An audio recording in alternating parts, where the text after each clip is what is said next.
The mayor of Ukraine's second largest city has been shot and gravely wounded as separatist unrest continues. KHARKIV'S mayor was reported in a grave but stable condition. In the city of Donetsk, pro-Russian protesters marched to the central office of a bank owned by a Ukrainian billionaire who's offering cash rewards for militants turned over to Ukrainian authorities. The protesters want the staunchly pro-Kiev businessman out. Just a day earlier, a crowd of several hundred pro-Russian activists stormed the broadcasting center in Donetsk, demanding that Russian state TV channels be put back on the air. The Kiev government last month blocked broadcasting of the Russian channels, saying they were broadcasting propaganda.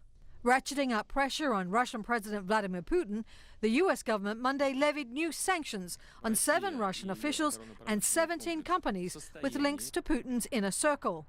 The European Union also moved to add 15 more officials to its own Russian sanctions. The increasingly ruthless pro-Russia insurgency, meanwhile, is turning to an ominous new tactic: kidnapping. Ukrainian authorities say about 40 people are being held hostage in makeshift jails in Slavyansk, including journalists, pro-Ukrainian activists, and 7 military observers from the Organization of Security and Cooperation in Europe. We deeply condemn the continued unlawful detention of the German-led OSCE Vienna document team and their Ukrainian escorts. Russia should be using its influence with pro-Russian separatist groups to secure the immediate and unconditional release of all the observers and their Ukrainian escorts.